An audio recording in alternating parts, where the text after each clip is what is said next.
host the Writers' Lunches, talk to you about specific writing concerns that you have. We receive questions either from direct clients or through people who are in our Patreon or in our Discord, and we will pop up links to those things shortly. But people ask us questions, and we realize that the answers are not necessarily easy to find, even though we all have the internet at our disposal. So we are doing Writer's Lunch slash Ask the Editor with the Tomeworks editors. And most of you guys know who we are, but just in case you don't, Daphne, do you want to introduce yourself? Sure. I am Daphne Strasser. I've been writing professionally since 2017, and I've been doing editing for the past 5 years. We professionally for I guess we're at 3 years now with Homeworks. I specialize in editing horror and romance, which have a lot more in common than you would think. And I also specialize in writing those genres as well. Ian, I know we can't see you. You want to do a little introduction? Yeah. Hi, everybody. I'm Ian Everett. I've been writing for a really long time now. I am a web fiction author primarily. I've had my work pretty well reviewed online and well read. Um, the As an editor, I've been with Tomeworks since the beginning. Uh, and I like high fantasy, weird fiction, horror, uh, sci-fi. Yeah. Anna, how about you? Hi, everybody. I'm Anna Hawkins. I'm a science fiction and fantasy author and editor with Tomeworks. I write as AP Hawkins, so I just use my first two initials as my author name. And I've had a few short stories published in literary magazines and anthologies. And I'm querying a novel right now and working on another one. So just we keep moving forward. But yeah, again, I'm a editor with Tomeworks. Yeah, that's me. I'm Shannon Winton. I got into this business mumble number of years ago when Mhm. a critique partner who was a small press publisher pulled me aside and let me know I'd been doing free developmental editing for him and a number of people who um, published through his publishing house. And it was about time that I got paid for it. So I went to the Editorial Freelancers Association and got a lot of training and got a lot of clients, and I specialize in science fiction and fantasy to the point where I actually now teach editing science fiction and fantasy for the Editorial Freelancers Association. In fact, I have a class starting in about 6 days. So it's been a very cool run again for mumble number of years. And Sean has joined us. Sean, tell us about yourself. Hello, running from one thing to the next. Absolutely. Hi, I'm Sean Carroll. I was the programming coordinator for Right Space Writing Center for a year. My year is just about up right now. Happy to be an editor with the Tomeworks Editing Collective and author of climate fiction. And also, I run a restaurant. I make crepes in the Heights in Houston. So, yeah, it's always one thing after another. Absolutely. All right, Anna, why don't you tell us what we're going to be talking about today? Yeah, so Oh, today, oh, before we jump into today, let's talk about next week. yeah. Uh, Join us next week. I will be back since I was sick and I missed it. I will be back to present Whoops, That's Offensive, or I'll be talking about words and phrases you might not realize are problematic. And now for today. So today we're going to be talking a little bit about humanizing non-human characters. So we have a few questions lined up, but if you have any questions that come up during our discussion, feel free to type them in the chat, and we'll get to them, as we go. If you have a question that you do type in the chat that we don't get to today, we will save it for a future Ask an Editor hour. And just as a reminder, we always prioritize questions from our Patreon supporters. So if you do support us on Patreon and you have questions that you want us to answer during one of these AMAs, um, send it to us on Patreon, or you can contact us on Facebook or via email, or on our Discord server, and we will bump your question to the top of our list of questions. Um, so to start this off, and I don't really want to be the arbiter of questions for the whole time because I don't have them all written down in front of me. But to start off, so what do we mean? So when we talk about humanizing non-human characters, what exactly do we mean when we say that? Like, what do we mean by humanizing a non-human character?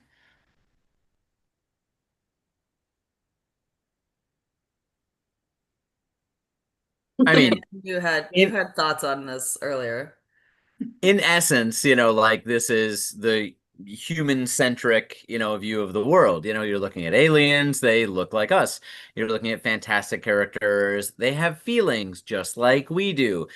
You're talking about gods and monsters, they get jealous of each other like Zeus and everybody, like they all take on human characteristics, so in essence, it is just putting a different gauze on the outside of something that makes sense as a rounded human character, just with different accoutrement.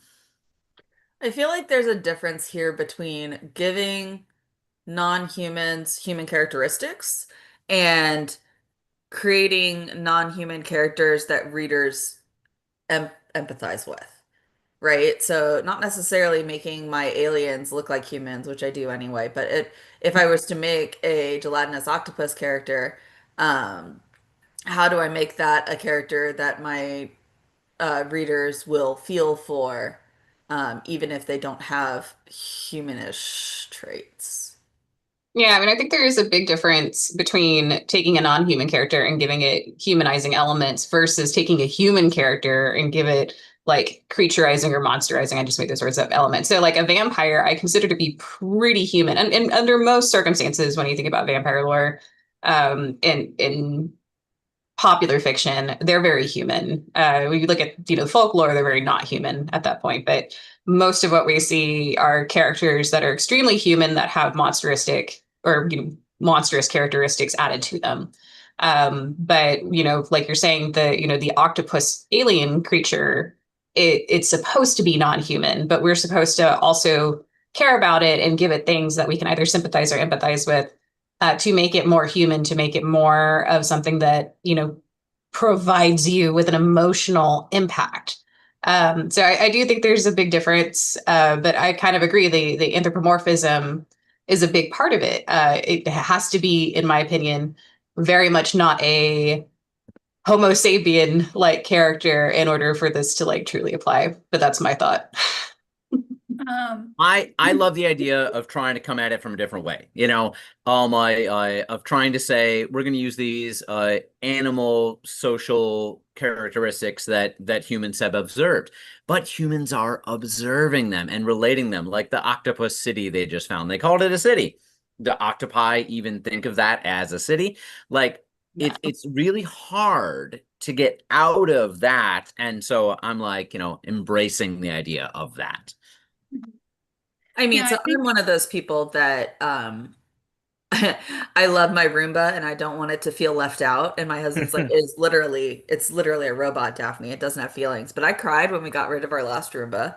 Apologize to that Roomba if you kick it Yeah. by mistake. Yeah. It's the same kind of logic of apologizing or being nice to the AI when you put a prompt in or something.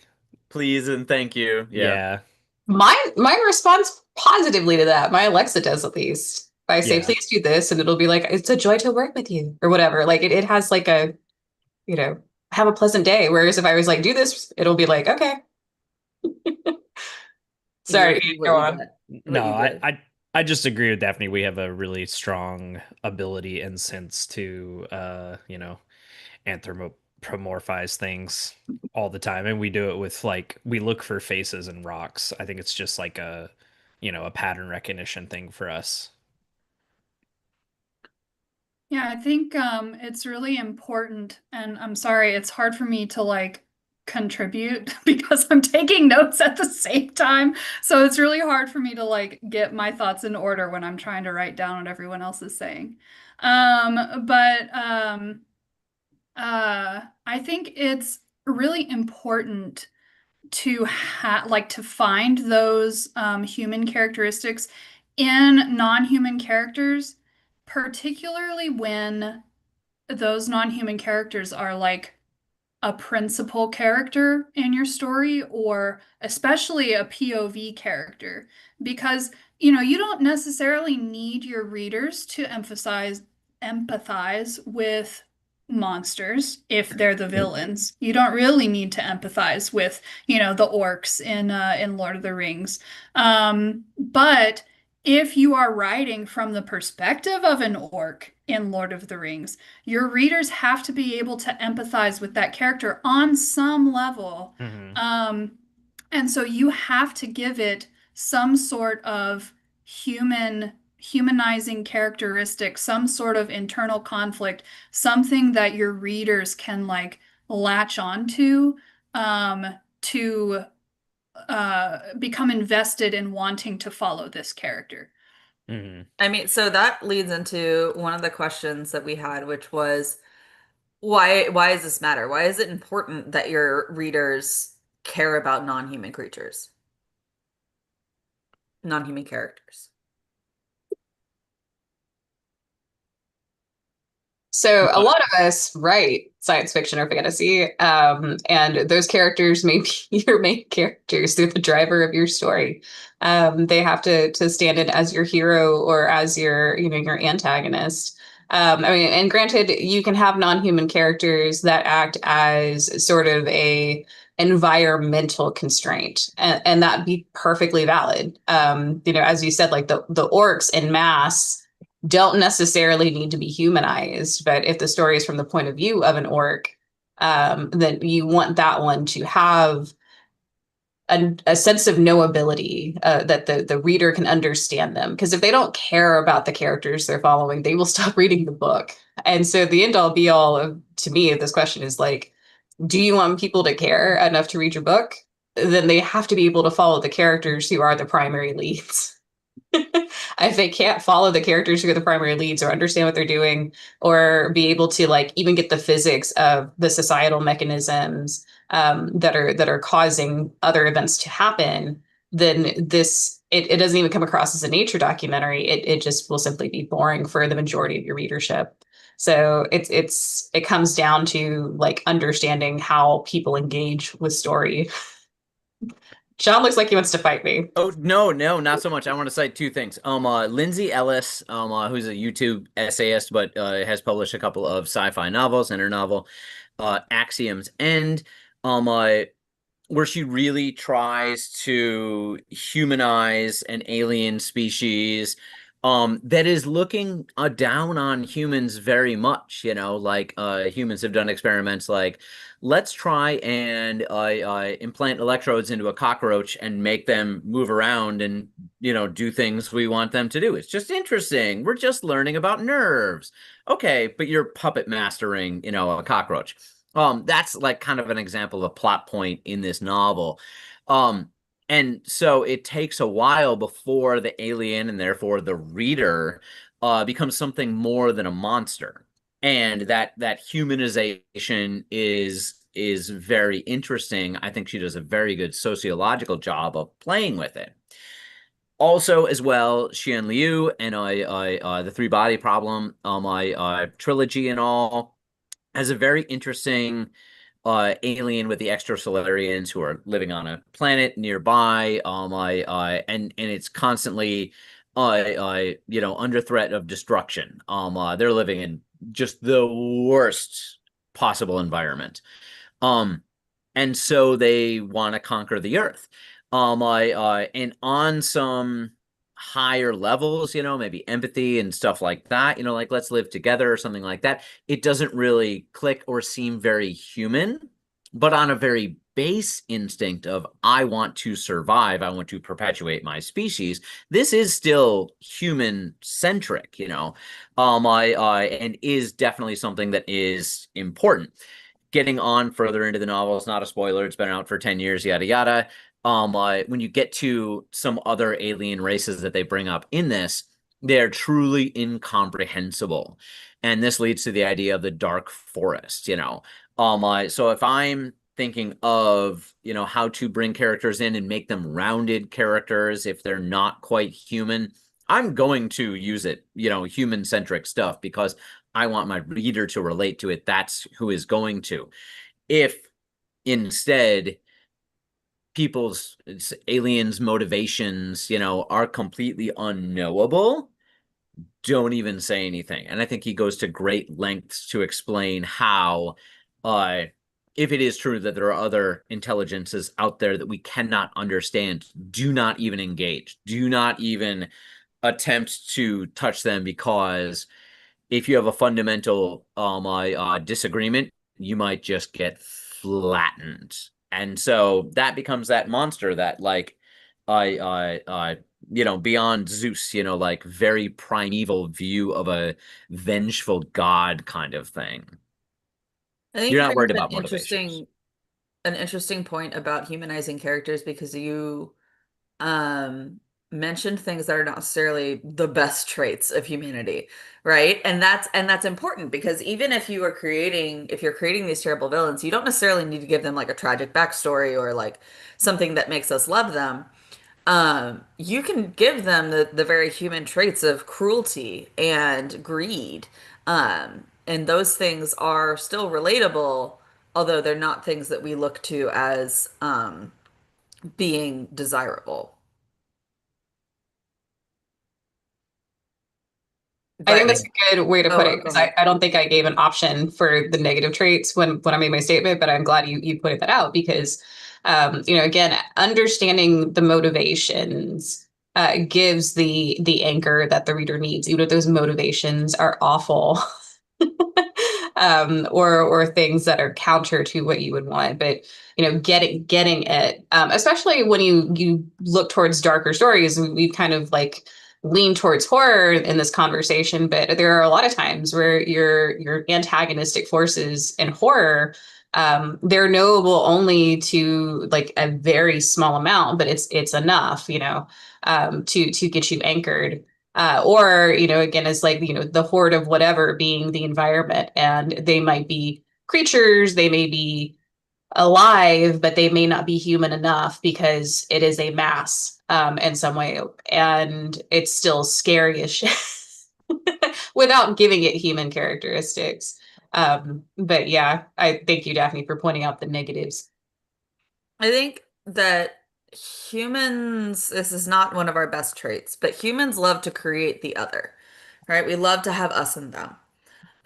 And so we look a lot for not just the similarities, but for the differences between us. Um, we've talked a lot about horror kind of, but like feeling like sci-fi, right? Like we talk about creating aliens, things like that. But there's also the fantasy side of it. And fantasy is often just like humans with sexy quirks, right? They've got long ears, or oh, they're shorter with great awesome beards. Um, Fantasy othering um, feels very much like the human default, as opposed to Mm. trying to go the other way around, which is often sci-fi, which is how weird can I make this creature? Oh, right, it's got to be relatable somehow. I think you know, searching for not only like I think like people have this idea of, you know, what's in the mind, what's the emotions, how can I humanize this to make it, and I think that kind of overlooks a lot of like our base needs that life probably, if it were to, you know, exist elsewhere, what would we have in common with it? If anything, if you know, if it even follows the same rules, and if it does follow the same rules, we can relate on need of food and not necessarily sleep, but you know, how to sustain yourselves, mortality, probably things we can assume are at least somewhat constant across, like if you're trying to, at least like for instance, if you're trying to humanize life on Earth, like if you're trying to humanize dogs or octopus or whatever, all these things die and all these things need to consume. And those are like two fundamentals that you can really hook on if you're trying to. And it's not necessarily neither of those things are negative or positive traits. You know, I think we fixate on like how can we give traits that are like, oh, this guy's a good guy, this guy's a bad guy. I was like, no, we're just trying to find a common ground so that we can empathize and understand. And everybody's got to eat. And then you can look at things like from food, you can look at culture because, you know, from food comes culture. From death comes philosophy and art and things like that. And you could think about how an octopus makes art because they're scared of dying. It's just something interesting, I think. I think there's looking at the biological imperatives that we all have to obey is a great way to humanize something that is not human. Yeah, again, I kind of lost what I was going to say in response to this question, but Ian kind of reminded me. So I think, and I feel like I'm always going to bring it back to POV here because, like, I think every question that we have, I'm going to bring it back to POV Mm. because this is really it's really important, and like I like cannot stress enough how important it is for your readers to be able to form some sort of basic level of understanding with your POV character, no matter how inhuman that POV character might be. And so, you know, if you have a character who um, conceptualizes the world in like a totally different way, like maybe they have totally different senses than humans do. You know, they don't experience the world the same way we do, or they don't think about the things that they experience in the same way we do. Like their thought processes are entirely alien.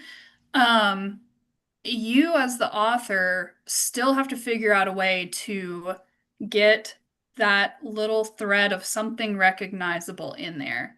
Um, and I think kind of bringing it back around to this question, which is why is it important for your readers to care about non-human characters?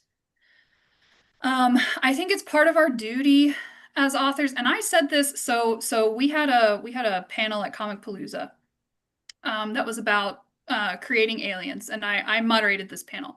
And so we touched on this question a little bit. This wasn't like the main point of our discussion, but we did kind of talk about it a little bit.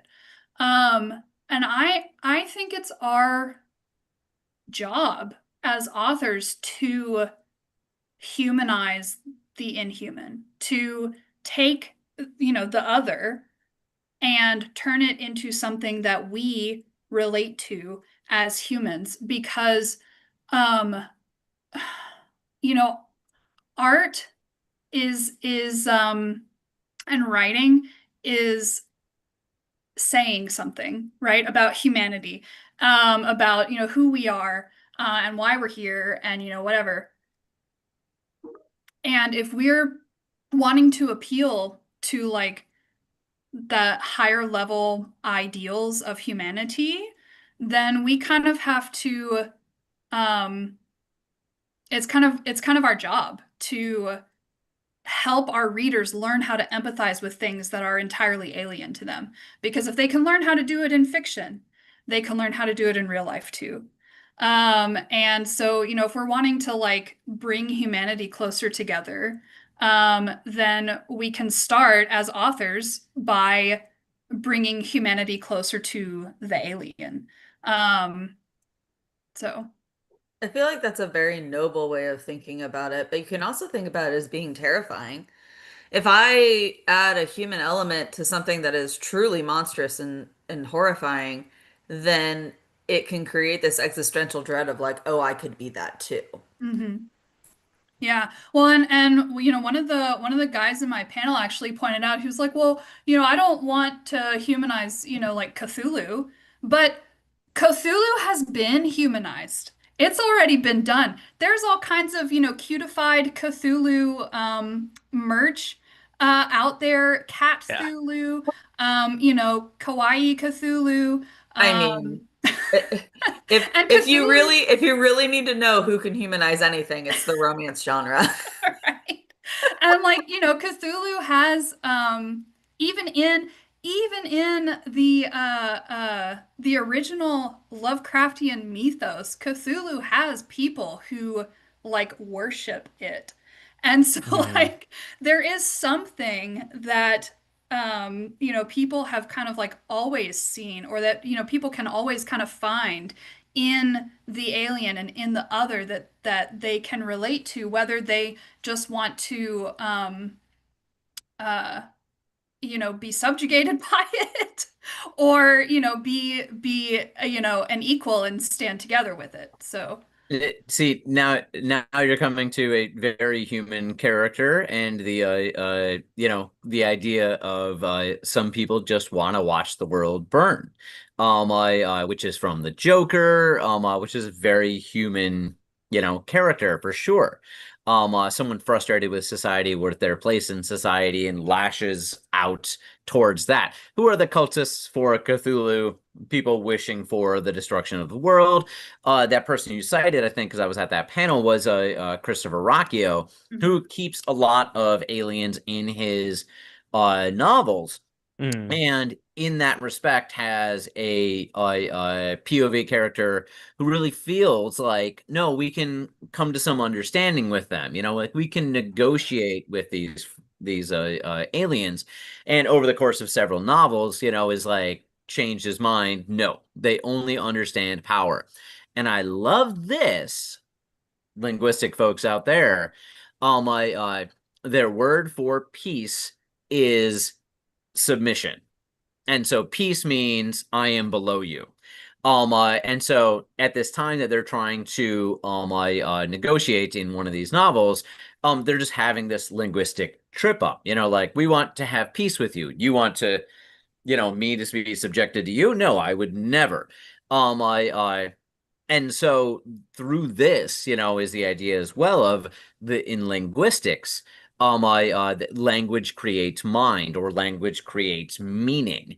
And so either if you're working with a conlang or how an alien speaks, that can definitely affect a lot of different ways that you can humanize or dehumanize by removing things or making those concepts not applicable to another culture. But these are also things that happen on Earth between different cultures, and not exactly the understanding.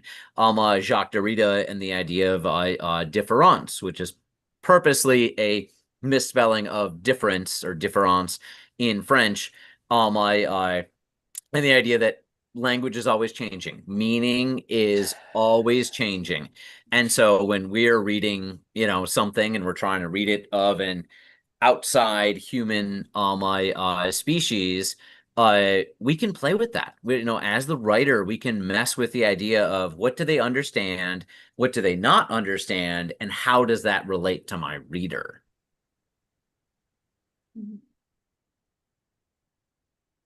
So I think we've kind of come to an agreement as far as this is something necessary in general, to do.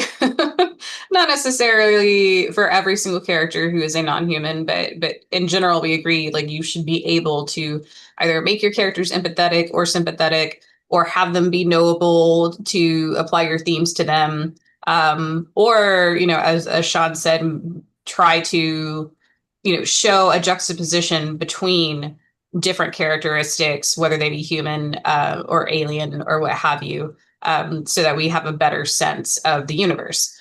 And even though that may not be what you're going for, but like, how do we actually do it? We're 30 minutes in. What do you do to make your non-human characters human in your writing? What are some tips that we have about that? And I think we should focus mostly on characters who are POV. I think this makes it a little bit easier, so we don't end up like not straying, excuse me. Um, but Anna, like, how do you make your non-human characters, your bird people, how do you make them more human while still keeping them be separated from a human and characteristic?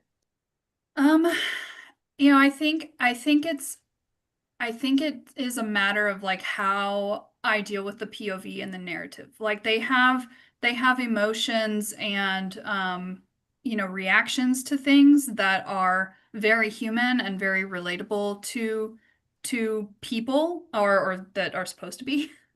But in terms of like some of the like physical sensations they might feel in their body or their physical senses, they might have something that is like a little bit different, and I'm writing that out in the POV. So it's for me, it's less about um it feels kind of like because we're talking about humanizing non-human characters, which is what I'm doing, but it feels like I'm kind of doing the opposite thing, where I'm like making sure that the reader is constantly reminded of these inhuman characteristics that this character has, while just kind of writing the emotions that a human would have, if that makes sense. It almost just feels like the opposite, but it's not really the opposite. Um, Yeah. I don't know how better to explain it. But what about you, Daphne? Because you have things that are in your stories that are truly not human. For instance, doggies can be your POV character, or very angry dragons. So how do you take things that are like very non-human in form, but provide them with human characteristics, even if it is to take a human and then apply the animalistic characteristics instead? I mean, starting from a very fundamental point of view, the idea of what are they afraid of and what do they want? What are they fearing? Um, what are they running away from? What are they scared is going to happen? And what are they trying to accomplish? And those are things that make your human characters relatable and worth following, as well as your non-human characters, right? So specifically, you're talking about like writing anthropomorphized dogs. Um, these are dogs interacting with the world as dogs, but they're still approaching things the way humans would with a idea with goals in mind.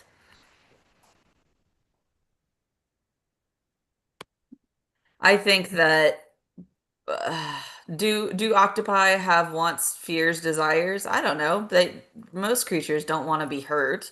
Most Mm. creatures want to find, food and stuff. They might not have self-actualization the same way we do, but they do still have fears and needs and desires. That reminds me, if you want to read a really good book that humanizes something inhuman, The Soul of an Octopus by last name Montgomery, first name starts with S, I don't remember what it is. But it's The Soul of an Octopus. This book is about like actual real research on octopuses, and you know on intelligence in octopuses. And you know, obviously it's written as like a kind of a, I don't want to call it a memoir because it's not really a memoir, but it's like I mean it's nonfiction. And but it is very like literally I have never had a nonfiction book bring me to tears, emotional tears before. Um, I cried multiple times while I read this book over the freaking octopus because the author did such a good job of like writing about this inhuman intelligence and making it something that I could empathize with as a person, and it's fantastic. And you know, we've been talking about POV here. This book isn't even written from the POV of an octopus, and they still managed to, you know, humanize it in a really poignant way. So I have to be silly about octopi now. But like I found out recently that, and I'm gonna get the terms wrong and you can correct me for sure. But when an octopus basically goes into the phase where they're dying and they start acting real funny. But one of the things that a lot of the females will do is they'll lay a brood of eggs that, it will never hatch. And then they will take care of the eggs that will never hatch until they die. And it is the saddest, Yeah. sweetest Yeah, thing. there's a Oh my particular God. species. I think It's it's very the upsetting. giant Pacific octopus or Giant something Pacific octopus. that it's sort of like that, but they lay eggs. When they lay eggs, the mother octopus um does, and these are, not infertile eggs. These are actually ones that would hatch, but she will actually like take care of them until she starves to death. And then, yeah, and she's like constantly, taking care of the eggs and making sure they don't get damaged or eaten or, whatever. And yeah, it's yes. So So it here we is, are humanizing these animals because yeah, Mhm. we empathize with that maternalness, yeah. even though it's taking such a different form than our own. Um, I yeah. mean, Shannon, you mentioned nature documentaries earlier, and I think those are a masterclass in making us humanizing non-human characters because, it's like, all right, here's a frog. Do you promise to love the frog forever? Yes, absolutely. Okay, well, all the frog wants is to go get back to his home, and there's an 8-lane highway between him and his home, and you're just like bawling, Oh watching. no! Yeah. So Yeah. now So you're getting you gotta to basically make Flatland. I'm sorry, I'm bringing up Flatland now, and the idea of you're trying to go on a quest, but you don't even understand the world around you, like putting human emotions into something that, like you're dealing with higher planes of existence and stuff like that, to go to Cthulhu and all that, like how much you understand of your environment is a very human question. You are Mhm. seeking to understand. So that brings me actually into a question for you because a lot of what you write is actually not um, unhuman or animalistic, sorry, except for one of your most recent things, which is about a mouse having to handle essentially conflict in multiple planes and dimensions and deal with like AI and also somehow beat this D&D game that doesn't know that's playing in. So like how do you humanize this animal and send it on a philosophical quest or a quest for understanding of the universe? Oh, just like Redwall. Just, like absolutely like a book that I loved when I was a kid. Just 100% these are humans, all my maybe from different tribes or something like that in terms of what animal species they are, giving them predilections. But no, yeah, it's just a skinning. It's you're playing Fortnite or something, and it doesn't really change the basic fundamentals of the gameplay of it. It's just how you want to look, and that might affect how you want to play. So, I love you brought up as well. Playing in a D&D game. It was inspired by a Dungeons and Dragons character, but it's supposed to be a novella that is about this journey about fighting fascists and stuff like that. But yeah, now I might, if I keep writing on this, there might have to be some simulacrum I brought into it. Or are we just playing a game, like is this all sandboxed I in a way? Well, I want to turn to Ian because Ian actually does a lot of stuff with D&D, and I know that his characters oftentimes are very human, Mhm.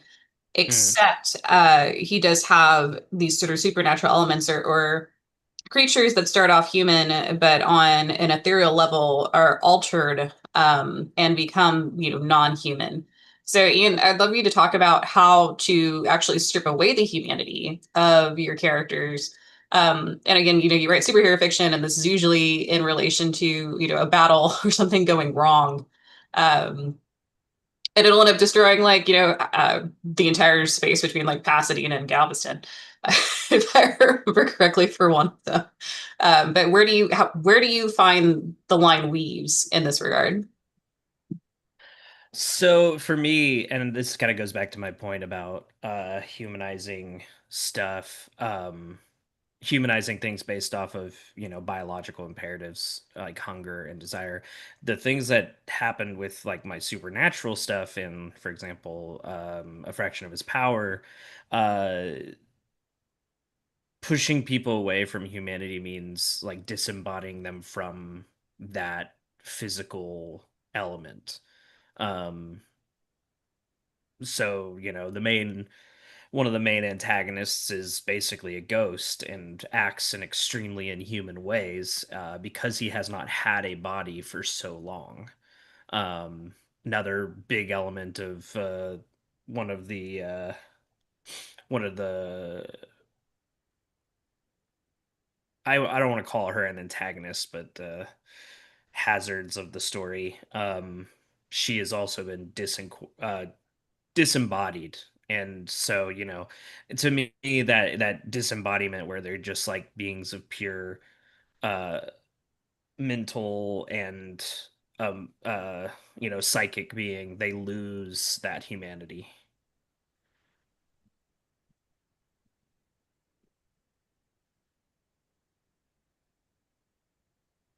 I'm weird in how I write and how I think other people should kind of evaluate their story, not necessarily on the first draft, but as they go through. And I think themes are really important for readers, whether they recognize it or not. But to create a good ending, your theme has to run all the way through. And so I feel like a lot of times if you're working with non-human characters, the amount of humanness to them or a humanness to them really needs to support the theme. So if your theme is about family and relationships, with somebody that you love and what we owe each other by dint of being related and that kind of thing, then your non-human characters still need to have family. And they need to have, an edifice or structure that family is supposed to take place, even if those particular characters don't match the norm. And I think it's a big deal to create a society, even if these are characters that don't have the same amount of like emotional depth or recognizable human emotion. There still needs to be, as we've kind of talked about with the octopus, there needs to be that love, that drive to protect your kids or something that is relatable. And again, this could take the negative. The drive could be to kill that thing around you that would eat the same food as your kids and then put them at a disadvantage. But if your theme is to show the power of familial love, then you have to display that in your non-human characters. And so to me, like when you were going back again, I don't want to tell anybody like you have to do this on your very first draft, because your first draft is not ever going to be the best version of that story. But it is a version. You need to get it first. But when you go back and look at what you've written and really discover what you're trying to convey to your audience, the characteristics of all characters, human or not, need to support that theme, and the theme needs to support them. I So mean, I think that's a big part of how much Daphne looks like she disagrees, but I think that's a no, big I part don't of how much you disagree. I should just have a add. thought. What's that? I don't disagree. I want to let you finish your thought, and then I was going to expound. But that's basically it. Is that I think as you are going back and editing yourself, is figure that out. What is the thing you're telling the audience? What is it that you're trying to leave them with? Even like what emotion do you want them to have at the end if your themes are more evocative and vibe than something that we could state out in a theoretical sentence. Um, and then reframe your characters based upon that, and make sure that you cover those bases at the very least as you characterize them. So when you're talking about putting theme in a novel, I think it's a good idea to try and look at your theme from multiple different directions. And so when you have a theme like family, the importance of family, you can use your non-human characters to look at it from a new perspective, while still you're still going to have, the central theme and the commonality that's gonna make them feel more human, but you can look at it differently, right? So A Door into Ocean, which Anna had me read years and years ago, has a race of a race of aliens on this planet. They're entirely women. And their concept of family is very different from ours because they live in these large communities, and there's kind of this like communal nature to um, how they raise their children. And so that's very alien for us, but the emotions that it evokes are very human. and seeing them and dealing with the hardships that come to them in the novel. And it's a good way of, it's a good example of humanizing non-human characters, even if they are humanoid, which is so common in science fiction. Hmm. I think, I think this kind of goes back to what I was saying before about how um, when I'm humanizing non-human characters, I use human emotion. And I think that kind of like gets at the heart of how to humanize non-human characters. It's like the way to really do it is to hit those human emotions, those emotional beats that your readers are going to recognize and relate to, even from the perspective of non-human characters. So, even if they,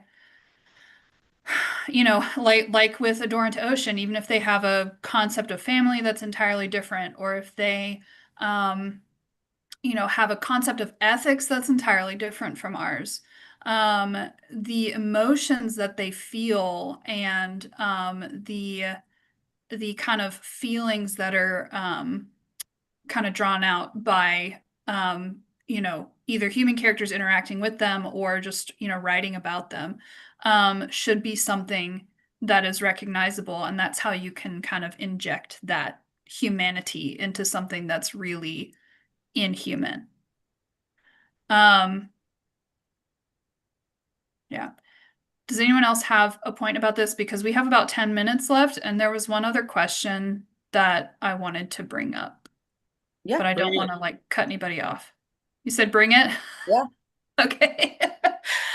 So this is a question from our Discord server um, that I wanted to save for this.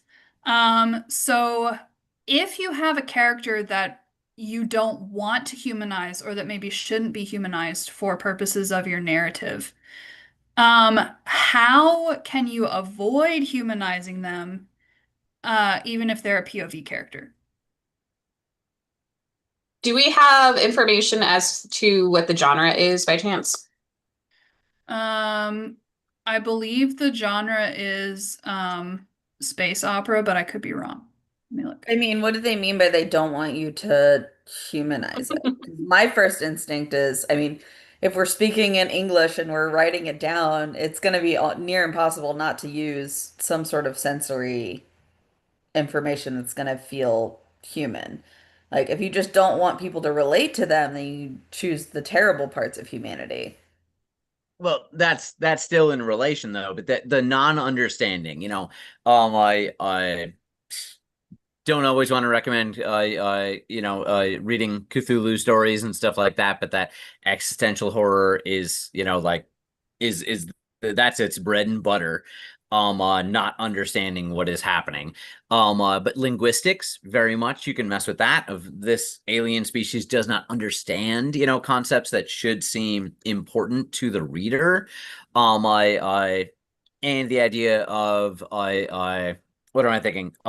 Just um them not not understanding. I'm falling into the same thing that you were saying, Daphne, as well. Pick the worst things about humans because maybe all the breadth of human existence is all that we know, because that's all that we can comprehend. So to reach outside of that is incredibly difficult. And you might be right that like you just have to make them a bad person, bad alien person, or alien concept, but Flatland, I'll bring that up as well. How do you describe three dimensions when all you can comprehend is two? And it's a short little novel, but does very good at explaining when things are not understandable. Yeah, I think I kind of agree with this. I think it's difficult, if not impossible, to humanize particularly POV characters on some level. Um, Even if that level is just like your very base, survival instinct type of level. We have that too, and so we can relate to that. We can relate to, the drive to, do whatever you have to do to survive.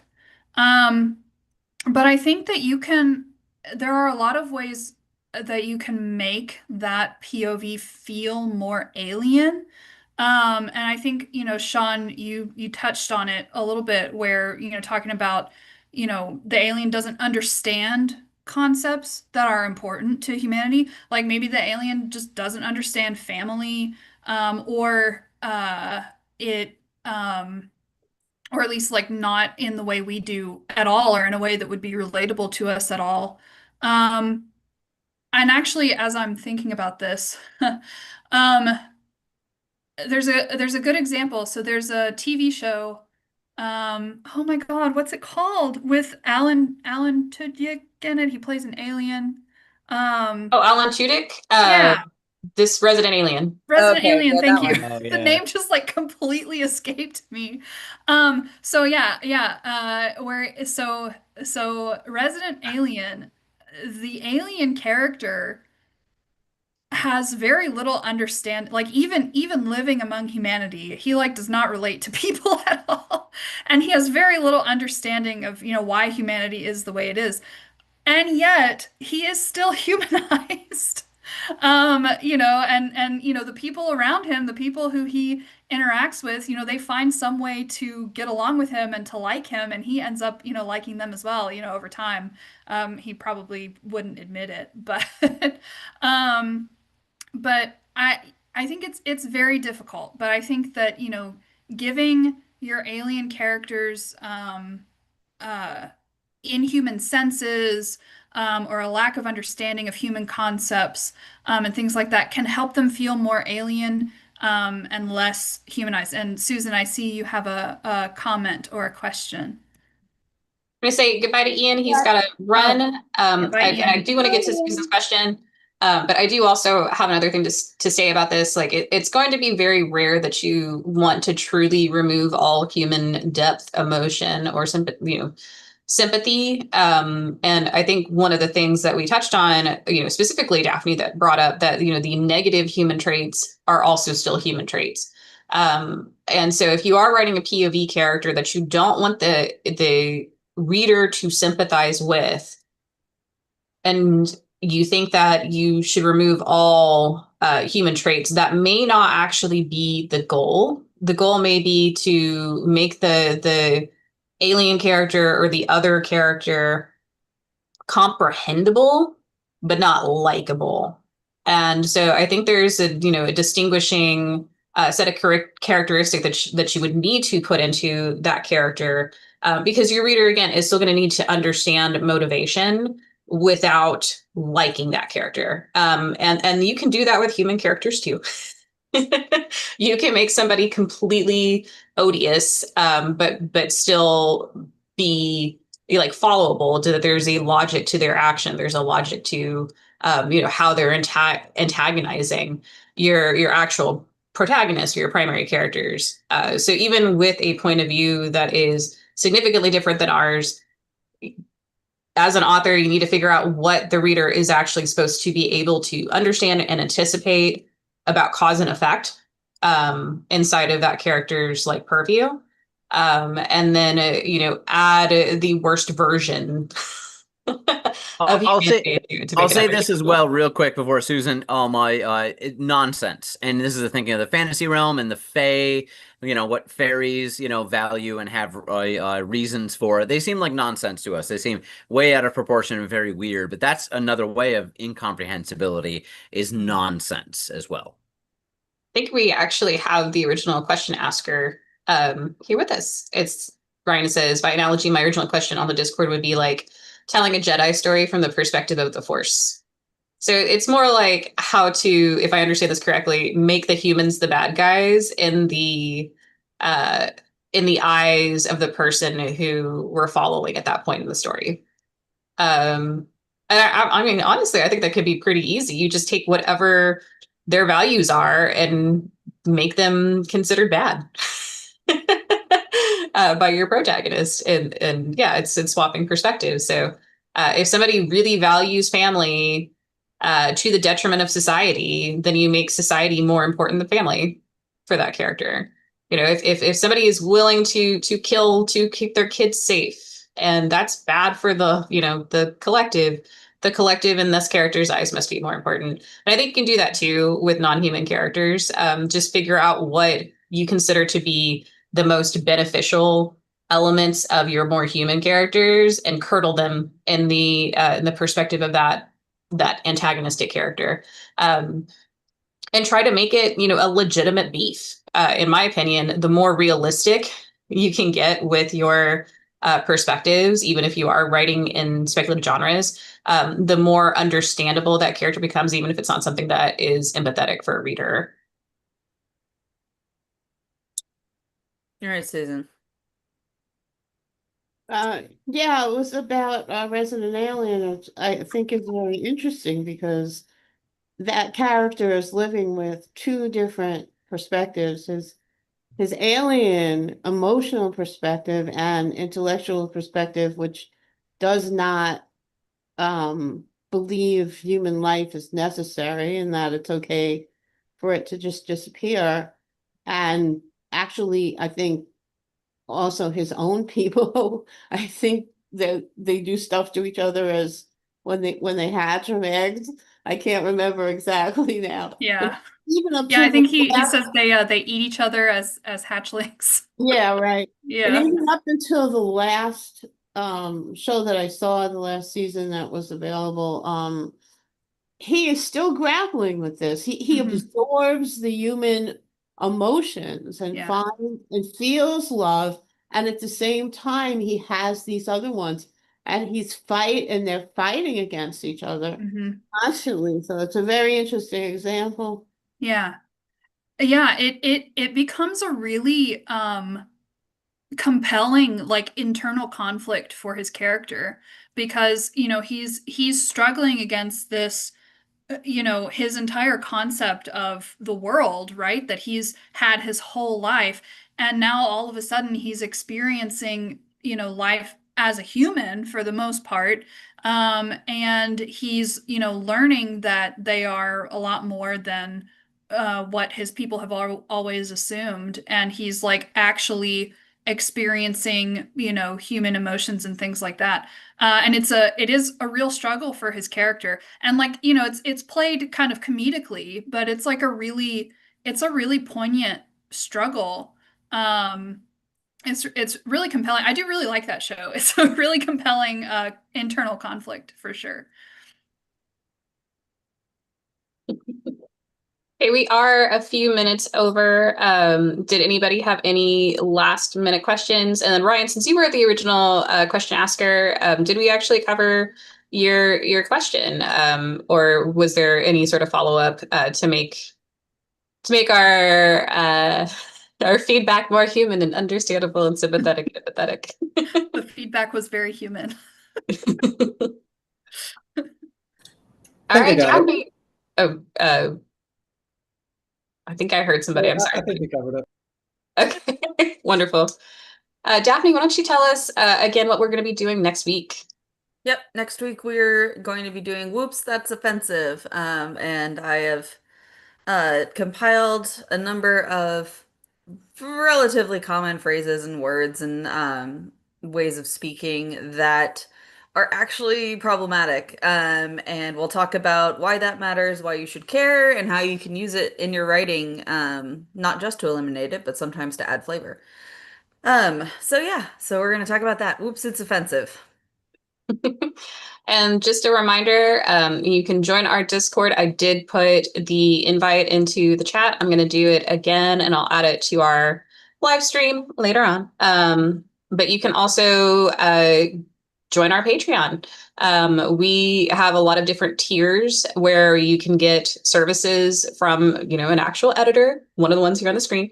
And it helps us help you. But it'll also allow you to have other perks besides just getting, a beta read at a certain point, or just getting feedback or an accountability buddy. But you can find us at https :// www.patreon.com/tomeworksedits. And then Anna, I think you have a link for our Zoom fund, don't you? For our huh? For our what? Oh. If you would like to support us. Yes, so the- there's it's a QR code, so I don't know Okay. how to get it on here. Yeah, never mind. But You can find us on Patreon. Yeah, for sure. All right. Thank you, everybody. We'll see you next time.